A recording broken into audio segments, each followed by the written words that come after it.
നമ്മുടെ ജീവിതത്തിൽ നമ്മളെപ്പോഴും അള്ളാഹുവിലേക്ക് തേടുന്ന തേട്ടമാണ് പടച്ചോനെ എൻ്റെ പാപങ്ങളൊക്കെ പുറത്തു തരണേ അല്ലാ, അല്ലേ? ഇസ്തിഗ്ഫാർ പറയാറുണ്ട്, തൗബ ചെയ്യാറുണ്ട്. നമ്മളൊക്കെ തൗബ ചെയ്യണം, ഇസ്തിഗ്ഫാർ പറയണം എന്നൊക്കെ നമ്മൾ പറയാറുള്ളവർ, നമ്മളങ്ങനെ ചെയ്യുന്നവരാണ്. പക്ഷേ 10 സ്വഭാവമുള്ളവർ അവരെത്ര തൗബ ചെയ്താലും എത്ര ഇസ്തിഗ്ഫാർ ചെയ്താലും അള്ളാഹ്ക്ക് വേണ്ട, അള്ളാഹു താല അവരുടെ മുഖത്ത് പോലും നോക്കൂല. ആ സ്വഭാവം മാറ്റിയാൽ മാത്രമേ അള്ളാഹു താല അവരുടെ തൗബയും ഇസ്തിഗ്ഫാറും സ്വീകരിക്കുകയുള്ളൂ എന്നാണ്. അപ്പോൾ നമുക്കൊന്ന് നോക്കിയാലോ, ആരൊക്കെയാണ് ആ ഹതഭാഗ്യന്മാർ? ഏതെങ്കിലും ഒരു സ്വഭാവം നമ്മുടെ ജീവിതത്തിലുണ്ടെങ്കിൽ ഉടൻ തന്നെ, ഇന്ന് തന്നെ ആ സ്വഭാവം നമ്മൾ മാറ്റേണ്ടതുണ്ട്. അപ്പോൾ അത് ഏതൊക്കെയാണെന്ന് ഇൻഷാ അല്ലാഹ് നമുക്ക് പഠിക്കാം. അതോടൊപ്പം തന്നെ ഒരാൾ തൗബ ചെയ്യുന്നു. പലരും ചോദിച്ചു, ഉസ്താദ് എന്താണ് ഈ തൗബ? മാത്രമല്ല ഈ തൗബ ചെയ്യുമ്പോൾ എന്തെങ്കിലുമൊക്കെ ശ്രദ്ധിക്കേണ്ടതുണ്ടോ എന്ന് ചോദിച്ചു. 4 കാര്യങ്ങൾ ശ്രദ്ധിക്കണം. ഒരാൾ തൗബ ചെയ്യുമ്പോൾ 4 കാര്യം ശ്രദ്ധിച്ചാൽ മാത്രമേ അവൻ്റെ തൗബ അള്ളാഹു സ്വീകരിക്കൂ. അപ്പോൾ ആ കാര്യവും കൂടി ഇന്നത്തെ ക്ലാസ്സിൽ നമ്മൾ പഠിക്കുകയാണ്. 1/2 മിനിറ്റ് കൊണ്ട് 1,00,000 തെറ്റുകൾ പൊറുപ്പിക്കാൻ പറ്റിയ ഒരു കുഞ്ഞൻ ദിക്ർ ഞാൻ പറഞ്ഞു തരട്ടെ. 1/2 മിനിറ്റ് കൊണ്ട് 1,00,000, 1/2 മിനിറ്റ് പോലും വേണ്ട, 1,00,000 തെറ്റുകൾ അള്ളാഹു താല പുറത്തു തരും ഈ ഒരു കുഞ്ഞൻ ദിക്ർ പറഞ്ഞാൽ. ഏതാണ് ആ ദിക്ർ? ആ ദിക്ർ പറയേണ്ട സ്പെഷ്യലായ ചില സമയങ്ങളുമുണ്ട്. അത് ഇൻഷാ അല്ലാഹ് ഇന്നത്തെ ക്ലാസ്സിൽ നമുക്ക് പഠിക്കാം. അസ്സലാമു അലൈക്കും വറഹ്മത്തുള്ളാഹി വബറകാതുഹു. ബിസ്മില്ലാഹിർ റഹ്മാനിർ റഹീം. അൽഹംദുലില്ലാഹി റബ്ബിൽ ആലമീൻ വസ്സലാത്തു വസ്സലാമു അലാ സയ്യിദിനാ മുഹമ്മദിൻ വഅലാ ആലിഹി വസ്വഹ്ബിഹി അജ്മഈൻ അമ്മാ ബഅദ്. സ്നേഹ ബഹുമാനം നിറഞ്ഞ സത്യവിശ്വാസികളെ, ഉമ്മമാരെ, ഉപ്പമാരെ, കരുണാവാരിധിയായ പടച്ച റബ്ബ് നമ്മുടെ എല്ലാവരുടെയും എല്ലാ പ്രയാസ പ്രശ്നങ്ങളും സങ്കടങ്ങളും മാറ്റി എല്ലാവിധ സന്തോഷവും സമാധാനവുമുള്ള നല്ലൊരു ജീവിതം അള്ളാഹു നമുക്ക് തന്ന് അനുഗ്രഹിക്കുമാറാവട്ടെ. മനസ്സറിഞ്ഞ് എല്ലാവരും അള്ളാഹു നമുക്ക് തന്നിട്ടുള്ള ഒരുപാട് നിഅമത്തുകൾ, നമ്മുടെ ശരീരത്തിന് ആരോഗ്യം തന്നിട്ടുണ്ട്, നമുക്ക് സമ്പത്ത് തന്നിട്ടുണ്ട്, നമുക്ക് മക്കളെ തന്നു, അതുപോലെ നമുക്ക് നല്ലൊരു വീട് തന്നു. എത്രയോ നിഅമത്തുകളാണ്. ഈ നിഅമത്ത് പലർക്കും അള്ളാഹു കൊടുത്തിട്ടില്ല. അപ്പോൾ അള്ളാഹു താല പലർക്കും കൊടുക്കാത്ത ഒരുപാട് അനുഗ്രഹങ്ങൾ എനിക്കും നിങ്ങൾക്കൊക്കെ തന്നിട്ടുണ്ട്. അപ്പോൾ ആ ഒരു അനുഗ്രഹങ്ങൾക്ക് നന്ദിയായി ഇൻഷാ അല്ലാഹ് നല്ലൊരു ഹംദ് നമുക്കൊരു 3 വട്ടം പറയാം.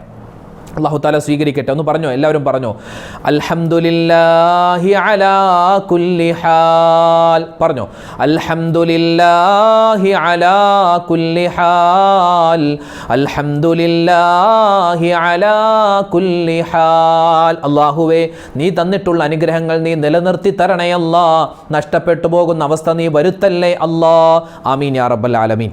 എൻ്റെ പ്രിയപ്പെട്ട മുഅ്മിനീങ്ങളെ, മുത്തുനബി മുഹമ്മദ് മുസ്തഫ സ്വല്ലല്ലാഹു അലൈഹി വസല്ലമ തങ്ങൾ പറയുകയാണ്, അല്ലാഹു സുബ്ഹാനഹു വ തആല ചില രാവുകൾ അല്ലാഹു വെച്ചിട്ടുണ്ട്. ഇപ്പോൾ വെള്ളിയാഴ്ച രാവ്, പെരുന്നാൾ രാവ്, അതുപോലെ ലൈലത്തുൽ ഖദറിൻ്റെ രാവ്, ബറാഅത്ത് രാവ്, അതുപോലെ തന്നെ മിഅ്റാജ് രാവ്, അങ്ങനെ ഒരുപാട് ശ്രേഷ്ഠതയുള്ള ചില രാവുകൾ, അറഫ രാവ്, അല്ലേ? അതൊക്കെ അല്ലാഹു തആല വേഗത്തിൽ ദുആ സ്വീകരിക്കുകയും എല്ലാ മുഅ്മിനീങ്ങൾക്കും പുറത്തു കൊടുക്കുകയും ചെയ്യുന്ന രാവുകളാണ്. നബി തങ്ങൾ പറയുന്നുണ്ട്, ഇന്നല്ലാഹ യഗ്ഫിറു ലി ജമീഇൽ മുസ്ലിമീൻ. എല്ലാ മുഅ്മിനീങ്ങൾക്കും മുസ്ലിമീങ്ങൾക്കും അല്ലാഹു തആല അവർ ചെയ്ത തെറ്റുകളൊക്കെ അല്ലാഹു തആല പുറത്തു കൊടുക്കുന്ന ചില സമയങ്ങളുണ്ട്. എന്നാൽ ഏത് വലിയ സമയം വന്നാലും അല്ലാഹു തആല അവരുടെ തെറ്റുകൾ പൊറുക്കൂല. അങ്ങനെയുള്ള ഒരു 10 വിഭാഗം ആളുകളുണ്ട്. എത്ര തൗബ ചെയ്താലും എത്ര ഇസ്തിഗ്ഫാർ പറഞ്ഞാലും അവരുടെ തൗബയോ ഇസ്തിഗ്ഫാറോ പടച്ചോന് വേണ്ട, അല്ലാഹ് സ്വീകരിക്കില്ല. അങ്ങനത്തെ ഹതഭാഗ്യന്മാരായ 10 വിഭാഗം ആളുകളുണ്ട്. അല്ലാഹു തആല നമ്മളെ കാക്കുമാറാവട്ടെ. ഒരു പക്ഷേ ഞാൻ ഈ 10 കാര്യം പറയുമ്പോൾ നമ്മൾ ഓരോരുത്തരും ചിന്തിക്കുക, ഈ ഒന്നുകിൽ 10ഉം അല്ലെങ്കിൽ ഈ 10ൽ ഏതെങ്കിലുമൊക്കെ ഗണത്തിൽ നമ്മൾ പെട്ടുപോകാൻ സാധ്യതയുണ്ട്. പടച്ച റബ്ബ് നമ്മളെ കാത്തുരക്ഷിക്കട്ടെ. ആമീൻ യാ റബ്ബൽ ആലമീൻ. അപ്പോൾ നമുക്കൊന്ന് പരിശോധിച്ചാലോ, ഈ 10 വിഭാഗം ആളുകൾ ആരാണ്? ഈ 10 വിഭാഗത്തിൻ്റെയും തൗബ അല്ലാഹു സ്വീകരിക്കും. പക്ഷേ അവർ ഈ 10 സ്വഭാവം മാറ്റണം. ഈ സ്വഭാവം മാറ്റിയാൽ അവർ രക്ഷപ്പെട്ടു. പക്ഷേ ഈ സ്വഭാവം മാറ്റാതെ അവരെത്ര തന്നെ ദുആ ചെയ്താലും ഇസ്തിഗ്ഫാർ പറഞ്ഞാലും അല്ലാഹു ആ ഭാഗത്തേക്കേ നോക്കൂല. അപ്പോൾ ഏതാണ് 1ാമത്തെ വിഭാഗം? ഷാരിബുൽ ഖംർ, കള്ളുകുടിയന്മാർ. ഉസ്താദേ, ഞങ്ങൾ കള്ളു കുടിക്കൂലല്ലോ. നിങ്ങൾ കള്ളു കുടിക്കൂല, പക്ഷെ നമ്മുടെ കുടുംബത്തിൽ എത്രയോ ആളുകളുണ്ടാകും മദ്യപിക്കുന്നവർ, എത്രയോ സഹോദരിമാർ, ഉമ്മമാർ. നമ്മുടെ വീഡിയോകൾക്ക് താഴെ കമൻ്റ് ഇടുന്നു, ഉസ്താദേ ഭർത്താവിൻ്റെ മദ്യപാനം അതൊന്ന് നിർത്തിക്കിട്ടാനും നിങ്ങൾ ദുആരക്കണമെന്ന്. എത്രയോ ഉമ്മമാർ സങ്കടത്തോട് പറയുന്നു. അല്ലാഹുവേ പടച്ചവനെ, അങ്ങനെയുള്ള ആ ഉമ്മമാരുടെ സങ്കടം നീ മാറ്റിക്കൊടുക്കണേ അല്ലാ, അവരുടെ കുടുംബത്തിൽ ഖൈറും സമാധാനവും കൊടുക്കണേ റഹ്മാനെ. അല്ലേ, ഇന്ന് ഇന്നിപ്പോൾ കള്ളുകുടിയല്ല കൂടുതൽ, ഈ ലഹരി വസ്തുക്കൾ ഉപയോഗമാണ്. എത്രയോ ഇപ്പം ഞാനിപ്പോൾ ഉള്ളത് എറണാകുളം സെൻട്രൽ ജുമാ മസ്ജിദിലാണ്. എൻ്റെ ഈ പള്ളിയുടെ പരിസരത്ത് ഒരുപാട് ഹോസ്പിറ്റലുകളുണ്ട്. അവിടേക്ക് എത്രയോ ചെറുപ്പക്കാരാണ് ക്യാൻസർ രോഗികളായിട്ട് വരുന്നത്. എന്താ കാരണം? ക്യാൻസർ രോഗം വരാനുള്ള പകുതി കാരണം ഡോക്ടർമാർ പറയുന്നത് ചെറുപ്പകാലം മുതൽ, ഒരു 10-27 വയസ്സാകുമ്പോഴാണ് ഈ രോഗമൊക്കെ പുറത്തേക്ക് വരുന്നത്.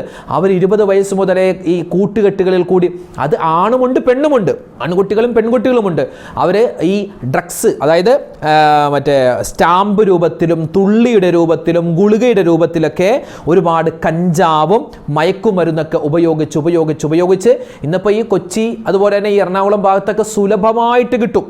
ഒരു സഹോദരൻ എന്നോട് പറഞ്ഞത്, സാറേ ഞാനിപ്പോൾ അതൊക്കെ ഉപയോഗിക്കുമായിരുന്നു, ഞാനിപ്പോൾ അൽഹംദുലില്ലാ അതെല്ലാം നിർത്തി, ഞാനിപ്പോൾ നന്നായി എന്ന് അദ്ദേഹം പറയുകയാണ്. അൽഹംദുലില്ലാ, അല്ലാഹു തആല അദ്ദേഹത്തെ നമ്മളെയൊക്കെ നന്നാക്കി തരുമാറാവട്ടെ. എന്നിട്ട് അദ്ദേഹം പറയുന്നു, ഉസ്താദേ വലിയൊരു നാശത്തിലേക്കാണ് നമ്മുടെ ജനത പോകുന്നത്, പ്രത്യേകിച്ച് മുസ്ലിം സമൂഹം. കാരണം ഒരു ജസ്റ്റ് ഒരു മിസ് കോൾ വിട്ടാൽ മതി, അല്ലെങ്കിൽ നമ്മൾ വിളിച്ചിട്ട് ഞാനിപ്പോൾ ഇന്ന സ്ഥലത്തുണ്ട് എന്ന് പറഞ്ഞാൽ മതി, അവിടെ ആൾ വരും.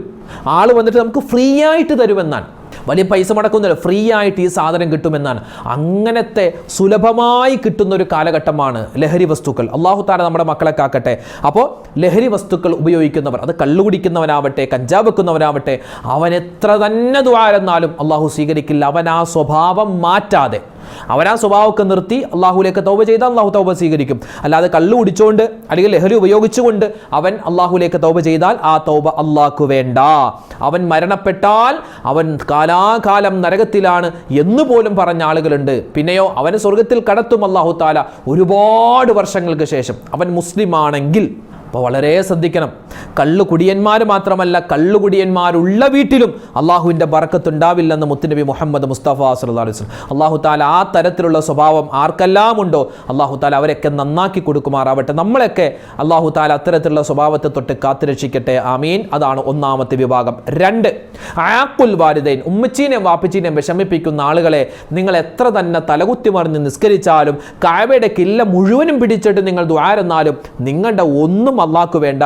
നിങ്ങളുടെ ഉമ്മാനോടും വാപ്പാനോടും പൊരുത്തം ചോദിച്ച് അവരുടെ പൊരുത്തവും അവരുടെ ഗുരുത്വവും അവരുടെ സ്നേഹവും ഇഷ്ടവും കിട്ടിയാൽ മാത്രമേ നിങ്ങൾ എന്ത് ചെയ്താലും അള്ളാഹു തആല സ്വീകരിക്കുകയുള്ളൂ.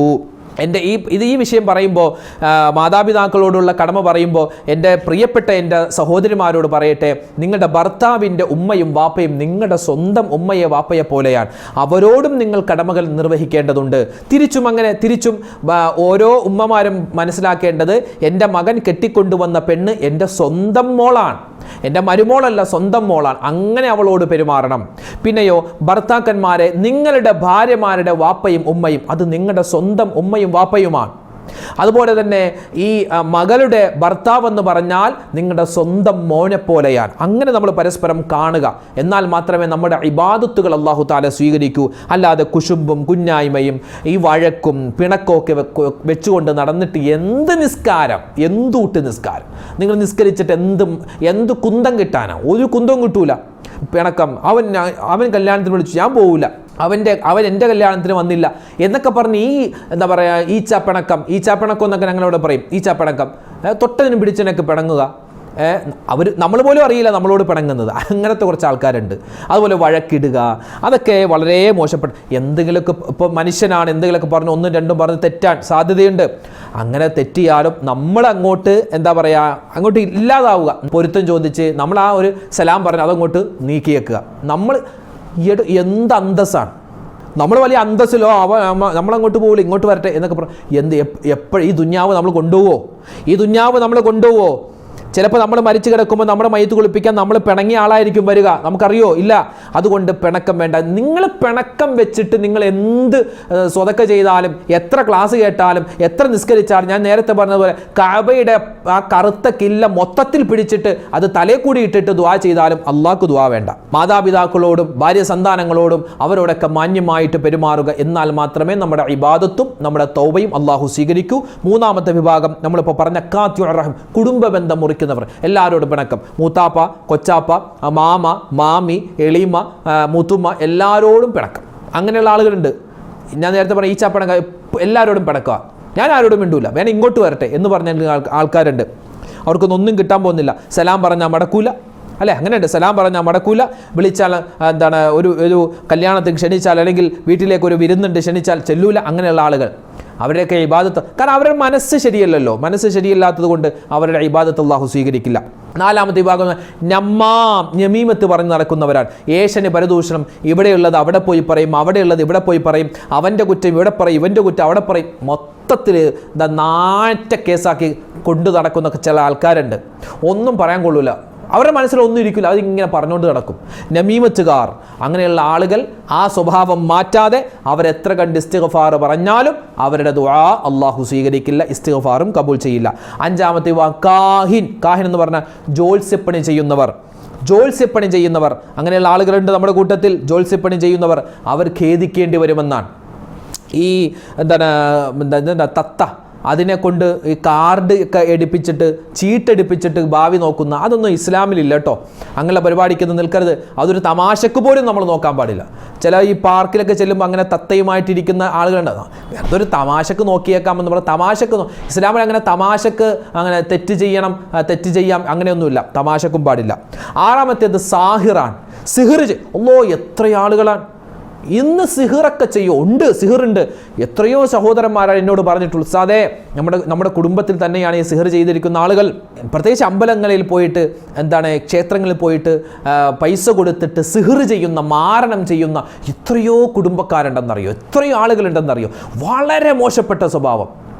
എത്രയോ ആളുകൾ അത്തരത്തിൽ രോഗം വന്ന് ഇപ്പോഴും കഷ്ടപ്പെടുന്നു. എത്രയോ ആളുകൾ കുടുംബത്തിൽ പ്രശ്നമുണ്ടാകുന്നു. എത്രയോ ആളുകൾക്ക് പലതരത്തിലുള്ള പ്രതിസന്ധികളായിരിക്കുന്നു. ഈ അസൂയ മൂത്തിട്ട്, അസൂയ വന്നിട്ട് സിഹിർ ചെയ്യുന്നു. എത്രയോ എന്തിനാണ് നമ്മളങ്ങനെ ചെയ്യുന്നത്? മറ്റുള്ളവരെ ബുദ്ധിമുട്ടിച്ചിട്ട് നമുക്ക് എന്ത് കുന്തം കിട്ടാനാ? അതുകൊണ്ട് ആ സിഹിർ വെക്കുന്നത്, സിഹിർ എന്ന് പറഞ്ഞാൽ അങ്ങനെ സിഹിർ വെക്കുന്നവൻ, ആ സിഹിർ പണി ചെയ്യുന്നവൻ വൻദോഷിയാണ്. അവൻ്റെ തൗബ അല്ലാഹു സ്വീകരിക്കണമെങ്കിൽ ആ പണി നിർത്തണമെന്നാണ്. അള്ളാഹു കാത്തുരക്ഷിക്കട്ടെ. സാഹചര്യങ്ങളുടെ സിഹിറിനെ തൊട്ട്, അതുപോലെ കണ്ണേറ് വെക്കുന്നവരുടെ കണ്ണേറിനെ തൊട്ടൊക്കെ അള്ളാഹു തആല നമ്മളെല്ലാവരെയും സലാമത്തിലാക്കി തരുമാറാവട്ടെ. ആമീൻ. ഏഴാമത്തെ വിഭാഗം എന്ന് പറഞ്ഞാൽ ശത്രുത വെച്ച് നടക്കുന്നവർ. മനസ്സിലെപ്പോഴും ശത്രുത, കാണുമ്പോൾ ശരിക്കും അസ്സലാമു അലൈക്കും, വലൈക്കും അസ്സലാം, പക്ഷെ പോയി കഴിഞ്ഞാൽ ഇങ്ങനെ പല്ല് കടിക്കുന്ന ആളുകളുണ്ട്. കുശുംബും കുഞ്ഞായ്മയും അസൂയം ദേഷ്യവും ഒക്കെ മനസ്സിൽ വെച്ചുകൊണ്ട് നടക്കുന്നവരെ നിങ്ങളുടെ ആ സ്വഭാവം മാറ്റാതെ എത്ര തന്നെ ദുആയിരുന്നാലും അള്ളാഹു ദുആ സ്വീകരിക്കില്ല. 8, ആത്മഹത്യ ചെയ്യുന്നവർ. അള്ളാഹു കാത്തുരക്ഷിക്കട്ടെ. വിഷം കുടിച്ച് മരിക്കുന്നവർ, ട്രെയിനിൻ്റെ മുന്നിൽ ചാടി മരിക്കുന്നവർ, തൂങ്ങി മരിക്കുന്നവർ, നരമ്പ് മുറിച്ച് മരിക്കുന്നവർ, വെള്ളത്തിൽ ചാടി മരിക്കുന്നവർ, അവരുടെ ദുആ ഒന്നും അള്ളാഹു സ്വീകരിക്കില്ല. അവരുടെ ദുആയോ അവരുടെ ആ തൗബയോ അള്ളാഹു തആല സ്വീകരിച്ചിട്ടുണ്ടാവില്ല. അള്ളാഹു കാത്തുരക്ഷിക്കട്ടെ. ഒമ്പതാമത്തേത് ഏതെന്നറിയോ? മുബ്തദിഅ, പുത്തൻ വാദികൾ. പരിശുദ്ധമായ ഇസ്ലാമിനെ കളിയാക്കാനും അതുപോലെ തന്നെ മുത്ത് റസൂൽ എന്ത് പറഞ്ഞാലും ഇത് നബി ചെയ്തിട്ടുണ്ടോ, സ്വഹാബിമാർ ചെയ്തിട്ടുണ്ടോ, ഞങ്ങൾ ചെയ്യൂല, അങ്ങനെയുള്ള ആളുകളുണ്ട്. അവരാ പണി നിർത്താതെ ദുആ സ്വീകരിക്കില്ല. 10 മുശ്രിക്കുകൾ, ശിർക്ക് ചെയ്യുന്ന ആളുകൾ.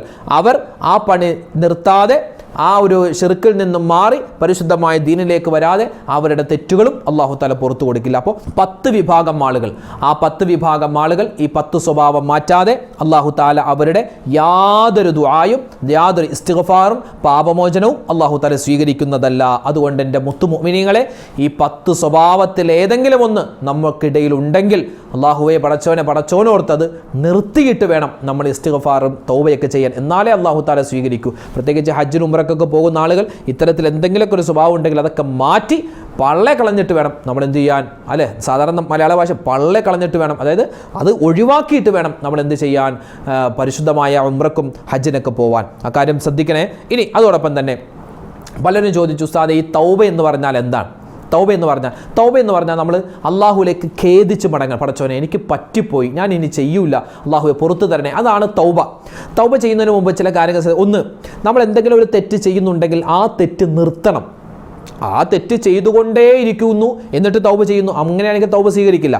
ആ തെറ്റ് നിർത്തുക. രണ്ടാമതായി ശ്രദ്ധിക്കേണ്ടത്, ആ തെറ്റ് ചെയ്തതിൻ്റെ പേരിൽ ഒരു സങ്കടമുണ്ടാവണം. പടച്ചോനെ ആ ചെയ്തു പോയല്ലോ, അങ്ങനെ ഒരു സങ്കടമുണ്ടാവണം. മൂന്നാമത്തേത്, ഇനി മേലാൻ ഞാൻ ചെയ്യൂല എന്ന ദൃഢനിശ്ചയം ഉണ്ടാവണം. നാലാമത്തേത്, എന്തെങ്കിലുമൊക്കെ നമ്മൾ ഈ കടമിടപാടുകൾ പൈസയൊക്കെ കൊടുത്തു വിട്ടാറുണ്ടെങ്കിൽ അതൊക്കെ കൊടുത്തു വിട്ടുക, അല്ലെങ്കിൽ പറഞ്ഞ് ഒത്തുതീർപ്പാക്കുക. എന്നിട്ട് വേണം നമ്മൾ തൗബ ചെയ്യാൻ. ഇതാണ് തൗബയുടെ 4 ഷർത്തുകൾ. തൗബ ചെയ്യുന്നവർ, ഇസ്തിഗ്ഫാർ ചെയ്യുന്നവർ ഈ 4 കാര്യം ശ്രദ്ധിക്കാതെ തൗബ ചെയ്താൽ തൗബ അള്ളാഹു സ്വീകരിക്കില്ലെന്നാണ്. ഇനി നമ്മൾ ഒരുപാട് അബദ്ധങ്ങളൊക്കെ ചെയ്തു പോകാറുണ്ട്.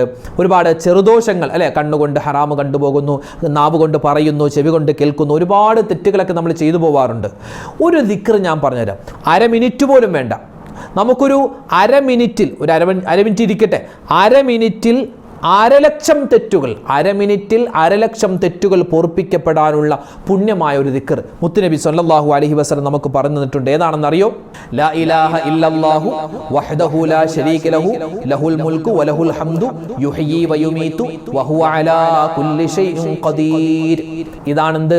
1/2 മിനിറ്റ് കൊണ്ട് 1,00,000 തെറ്റുകൾ പൊറുപ്പിക്കാൻ പറ്റിയ ദിക്ർ. ഒന്ന് പറഞ്ഞേ, ലാ ഇലാഹ ഇല്ലല്ലാഹു വഹ്ദഹു ലാ ശരീക ലഹു ലഹുൽ മുൽക്കു വലഹുൽ ഹംദു യുഹ്യി വയുമീതു വഹുവ അലാ കുല്ലി ഷൈഇൻ ഖദീർ. ഒന്നുകൂടി, ലാ ഇലാഹ ഇല്ലല്ലാഹു വഹ്ദഹു ലാ ശരീക ലഹു ലഹുൽ മുൽക്കു വലഹുൽ ഹംദു യുഹ്യി വയുമീതു വഹുവ അലാ കുല്ലി ഷൈഇൻ ഖദീർ. അപ്പോൾ ഈ ദിക്ർ ഇങ്ങനെ അധികരിപ്പിക്കുക. ഇത് നമുക്ക് സുബഹി നമസ്കാരം കഴിഞ്ഞിട്ട് 10 വട്ടം പറയുക, മഗ്രിബ് നിസ്കാരം കഴിഞ്ഞിട്ടും 10 വട്ടം പറയുക. പിന്നെ പറ്റുന്ന സമയത്തൊക്കെ ഈ ദിക്ർ ഇങ്ങനെ അധികരിപ്പിക്കുക. നമ്മുടെ തെറ്റുകൾ, കടലിൻ്റെ നുരയോളം പാപങ്ങൾ ചെയ്തിട്ടുണ്ടെങ്കിലും അള്ളാഹു തആല പുറത്തു തരുമെന്നാണ്. അള്ളാഹു പടച്ചവൻ ഞങ്ങൾ പറഞ്ഞ കാര്യങ്ങൾ നീ സ്വീകരിക്കണേ അല്ലാ. ഇതൊക്കെ ഞങ്ങളുടെ ജീവിതത്തിൽ ചെയ്യേണ്ട കാര്യങ്ങൾ ചെയ്യാനും ഉപേക്ഷിക്കേണ്ട കാര്യങ്ങൾ ഉപേക്ഷിക്കാനും നീ ഞങ്ങൾക്ക് വലിയ തൗഫീഖ് തന്ന് അനുഗ്രഹിക്കണേ റഹ്മാനെ. അള്ളാഹു ഒരുപാട് മുഅ്മിനീങ്ങൾ ഞങ്ങളോട് ദുആ രക്കാൻ പറഞ്ഞിട്ടുണ്ട്. ആരൊക്കെ എവിടെ വെച്ച് എന്തെല്ലാം കാര്യങ്ങളാണോ പറഞ്ഞിട്ടുള്ളത് എല്ലാവരുടെയും എല്ലാ ഹലാലായ മുറാദും ഹാസിലാക്കി കൊടുക്കണേ അല്ലാ. എല്ലാ വിഷമങ്ങളും സങ്കടങ്ങളും ദുഃഖങ്ങളും നീ മാറ്റി കൊടുക്കണേ അല്ലാ. അള്ളാഹുവെ ദുആ രക്കാൻ പറഞ്ഞിട്ടുള്ള ആരൊക്കെയുണ്ട് എല്ലാവരുടെയും ജീവിതത്തിൽ നീ എല്ലാവിധ ബറക്കത്തും നിലനിർത്തി കൊടുക്കണേ റഹ്മാനെ. ആമീൻ യാ റബ്ബൽ ആലമീൻ. അസ്സലാമു അലൈക്കും വറഹ്മത്തുള്ളാഹി തആല വബറകാതുഹു.